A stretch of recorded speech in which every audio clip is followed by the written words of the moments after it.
Hey everybody, welcome to the Paige family homestead. What are you looking at? Well, you're looking at a very expensive large cut of brisket. Look at all that fat. There's always all that fat on the brisket. We're canning. What are we going to can? Well, what's coming up? In March, St. Patty's Day is coming up, so we're doing our corned beef, pickled corned beef. It's going to be in a brine. 10 days for us, one video for you. So I'm not going to leave you in for the unnecessaries rather. We're going to trim all the fat. We're going to take our meat and put it into the appropriate chunks. I'll bring you in when we get past that and into the brine.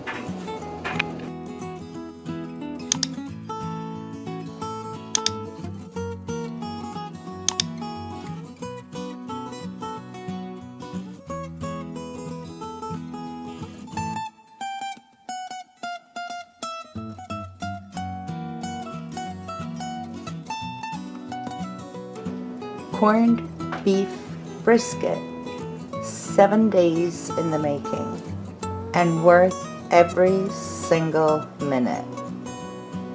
Come on in and let's get it going. Okay, so Sorry, I can't help that. Jesus. I'm not cutting it. Okay. This has been so many tries. We're punched. We've had such a busy day today. You saw the big meat container of brisket we had. You know, we made this, what, 2 years ago? Yeah. Oh, and yeah.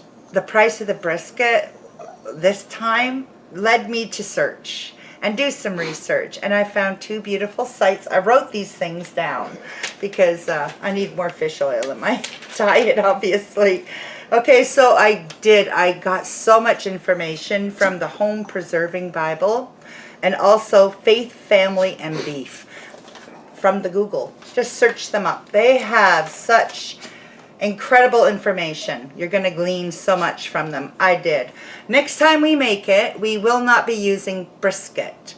I've found in my research from many places, not just those two. So it kind of makes me wonder, if you're going to be using it for like Reuben sandwiches or corned beef hash, then you might possibly want to go with the cheaper cuts, which would be your round, your like your upper round, or even get this chuck roast.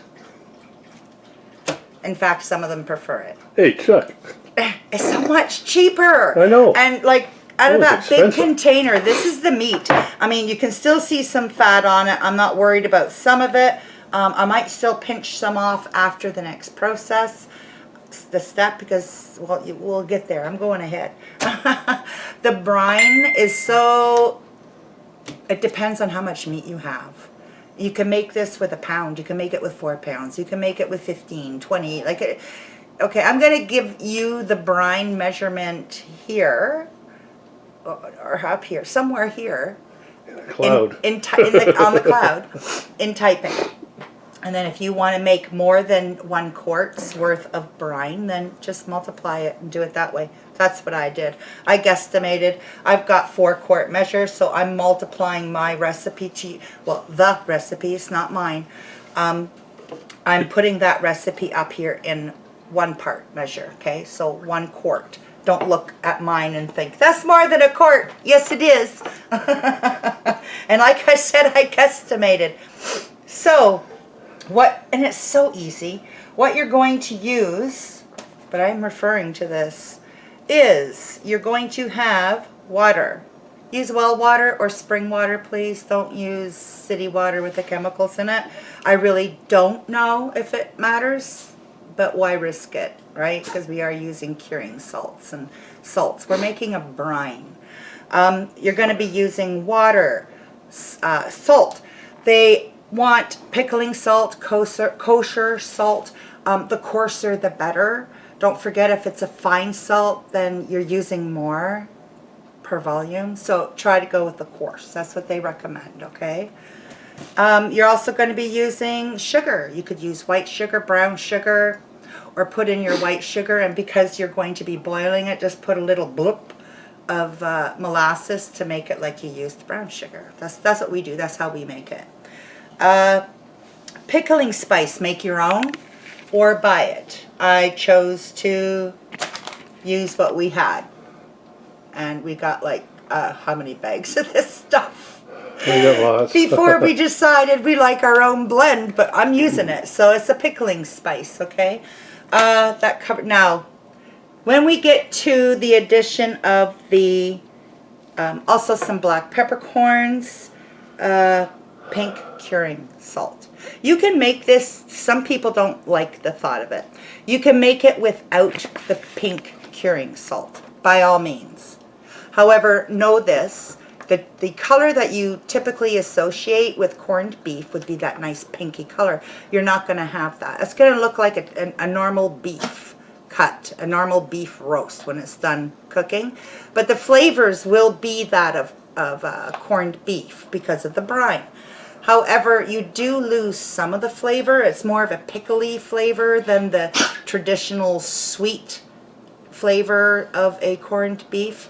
So you do compromise just a bit in the flavor. Nothing, like we did it the first year without the pink pickling salt. So this is our third time. Yeah. And we were impressed enough to make it again and think, well, let's try it with the pink salt this time. So we choose to use it. Don't forget, it's a very salty brine. I mean, with the curing salt and the amount of salt that you're going to put in there, you'll see it. I'll leave it up there a few times. It's important. It's very salty. It's a heavy salt percentage. But it's just to marinate, okay? It's to make it what we want. And once that process is finished, we're going to rinse it off. I mean, rinse it. Like, you'll see. You'll see. Okay, so basically that's the brine. So I put it all together. I just want to make sure I got everything. Put it all together. Salt, curing salts. Yeah. And bring it to a boil. So you want to blend your sugars and your salts. I mean, it's heavy. So I'll give you an idea. 1 quart of salt. And then you want just shy of a cup. You want 6 ounces of kosher or pickling salt. Very coarse, okay? You want a half a cup of sugar. This is per quart. You can use white or brown. And you want 1 level teaspoon of the pink curing salt. If you use it, it is optional. That's totally up to you, okay? Then you want 3 tablespoons of pickling spice. And they say that would do about 4 to 6 pounds of beef brisket. So that's why I'm giving it to you in the quart size. You can determine how many quarts you think you need for how much meat you have, right? Like I said, what are we going to use this for? St. Patty's Day is coming up. Or we love, my hands are clean. We love corned beef and cabbage dinner. We love it. It's just, we look forward to it. We don't have it a lot, but when we have it, it's cabbage, eh? Like the boiled cabbage. Oh gosh, it's just so good. So it's That's not when a lot that's when I can check out my new smoke detector. Why? What am I gonna do? No, it's gassy cabbage. Oh gosh, that's another story. Anyway, I can't believe you brought that in. I can. So can I. I'm putting some of the meat in here. This is the brine. Once the brine is boiled, it's very important that you chill it before we do this, okay? Like, it doesn't have to be cold, but you need to chill this because we're not looking to cook the meat in here. We want to let it marinate in the brine. So I'm leaving this in the brine for, they say 10 days, 7 to 10 days. Wow, I think 7 is suffice. I think that's quite, I wonder if I could, no. I'm going to do it in 2. Take some back out, right? I might want a little bit more. I'm going to put these in the brine, seal it up, push out as much of the air as I can, massage Is that it. enough, you think, then? Yeah, I guess it is, yeah. Well, maybe a little more. I mean, I got a lot. Well, you might as well use I what you made got, too right? much.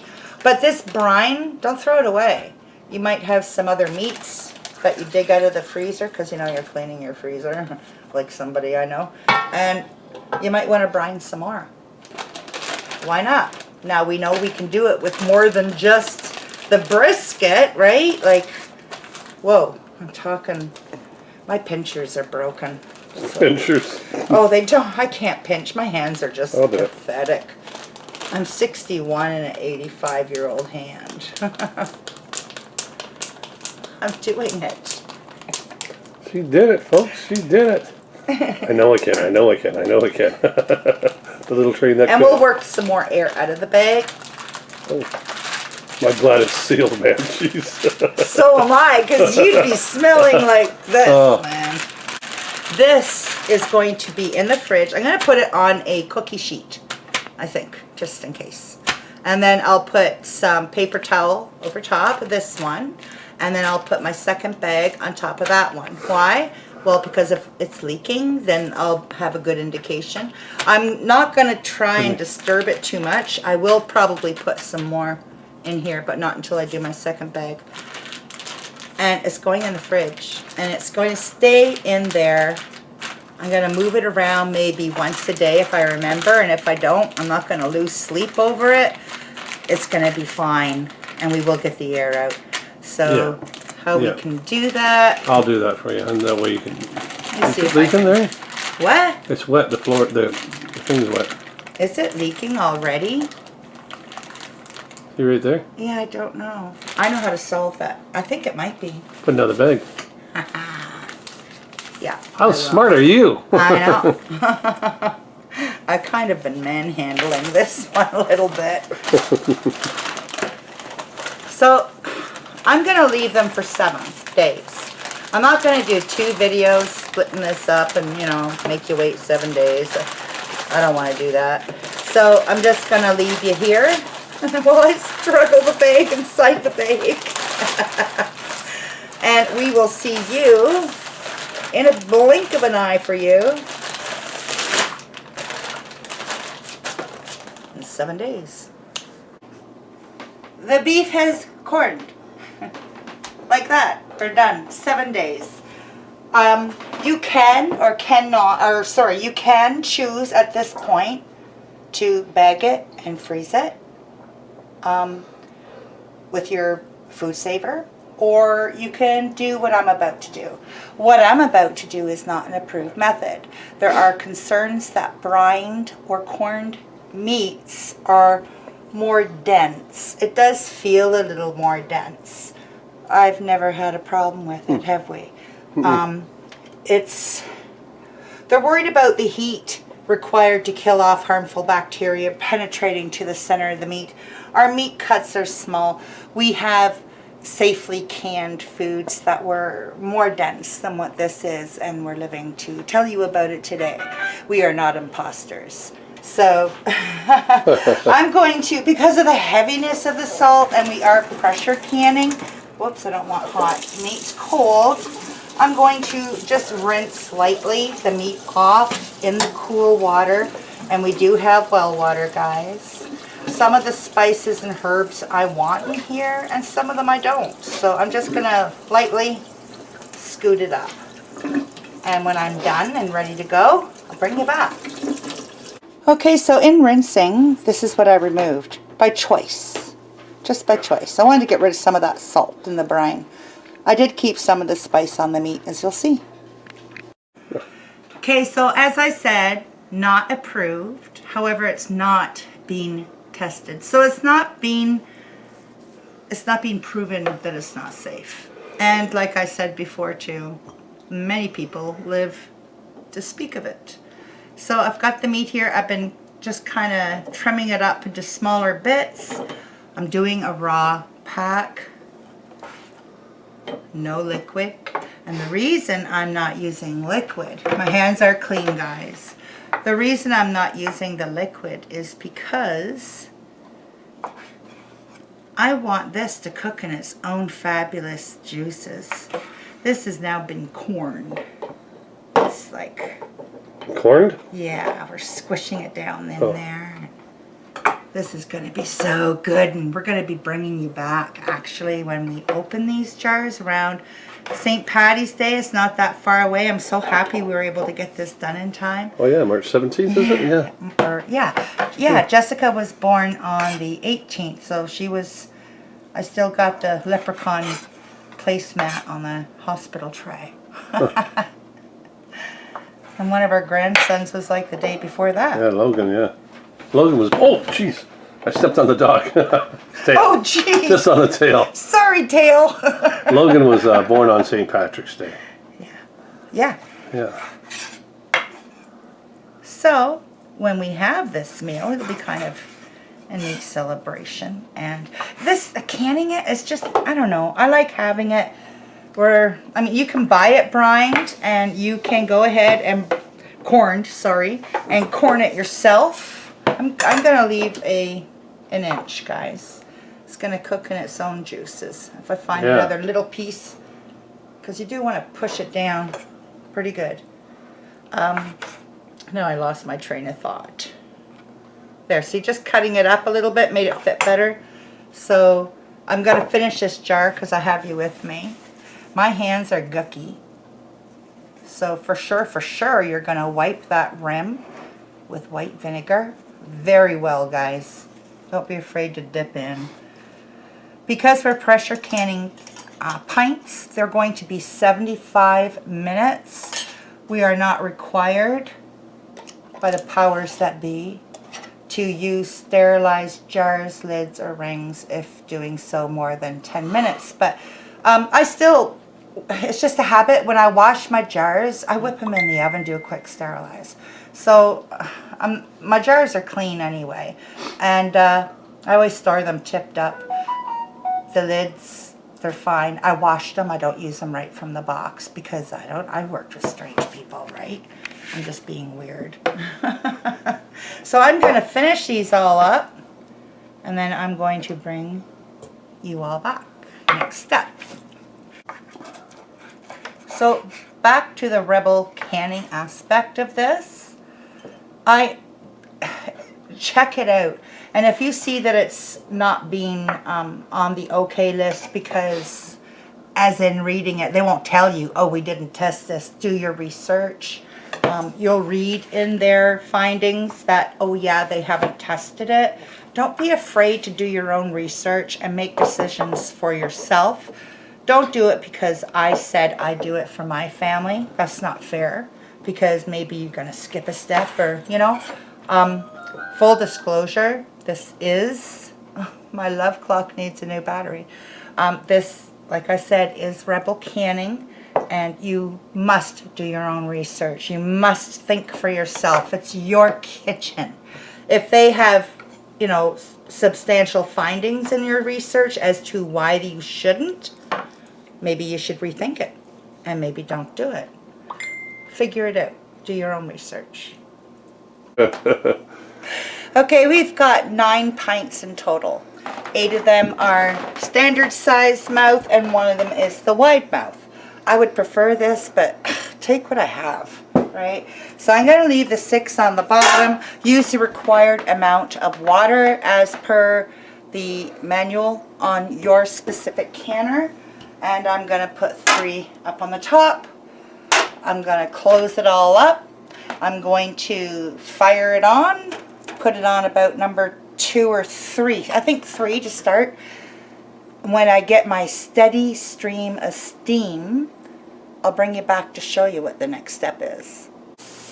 Okay guys, I know you can see that. Steady stream of steam. 10 minutes. And the timer's on. And so now I'm going to put my weight on. 10-pound pressure. Let me find it here. Here we go. And we do not start our 75-minute time until we get the little chick. Timer is set for 75 minutes. We've had some action. And the pounds PSI are at 10. So we'll see you in 75 minutes. Done. So now we let it come down some pressure on its own. Sorry about the lighting. There we go. Bring it down to 0. I'm not going to push it, just going to let it come on its own. And we'll be back. Alrighty, so it's down to 0 pressure. I'm just going to let it sit askew, if you will, like that, for about 10 minutes, guys. But before we go, last time we did our corned beef, maybe over here, hon. Last time we did it, our corned beef, was March of 2019. I found this jar in the pantry. So we still have this one jar. Like I said, we save it for special. We only eat it a couple times a year. So it was time, when we get down to one jar, you got to replace it, right? Yeah, that's pretty good, one jar. I know. Talk about timing. I know, but we didn't begrudge ourselves using it. We just use it like, oh, don't you wish we had corned beef, or Cabbage, what is it you like, Reuben sandwiches? Oh, Reuben, yeah. And I love throwing a jar of our canned potatoes in with a jar of that and some peas and frying that up. So, can't have just one jar in the pantry, guys. Lift away from you. Oh, look at that. They cooked in their own juices. Now you'll see shrinkage, and that's fine, because what happens to meat when it cooks? Look at that. Look at that. Oh, it's cooked in its own corned beef brine. That's awesome. Its own juices. No water was added to dilute it. You getting that? Oh, look at the swirls of the pink, and that's from that curing salt, and that's fine. Did rinse some of that salt off too, right? Yeah. And that's just personal preference. You don't have to, by any means. Oh yeah. Look at them. They're still. Oh, catch the color. Oh yeah, look at that. Beautiful. Looks like a tequila sunrise. These are going to be delicious. But the next time we do it, I'm not using a brisket, guys. I'm going for that upper round or the chuck roast. Look at that. That looks nice, eh? Oh, it's almost as exciting as broth. I don't know why. But like I said, we only do these about once every 2 years. And I can't wait to bring you all back for St. Patty's corned beef and cabbage dinner. Look at that. Wow, eh? So that's this here, and here's a year later. 2019, actually. Yeah. There you go. That's the last time we made it. All right, guys. You want corned beef, and you want to know what's in it, and you want to have it right there on the shelf, ready to use. Anytime you want it. Yeah, like, look, here we go. Okay, everybody. Don't forget to keep an eye out for those upper rounds and the chuck roast and the rib. Yeah. What was it? The brisket. That's what it yeah. was. Briskets are expensive and fatty. Yeah, very fatty. Yeah. Please share the video on all your social media. We have friends that are started doing it and letting us know, and we notice a difference. We really do. Thank you for that. And please keep doing it. Thumb up. Ring that bell. Ding, ding, ding, ding. There, I didn't have to do it. Where is it, Andy? It's right there. It's over here. Okay, there. Thanks for watching, and we'll see you tomorrow. Corned beef. The dance. Oh, there's some action going on at the back. Those of you who are canning junkies understand what I'm doing right now. I mean, this is the reward.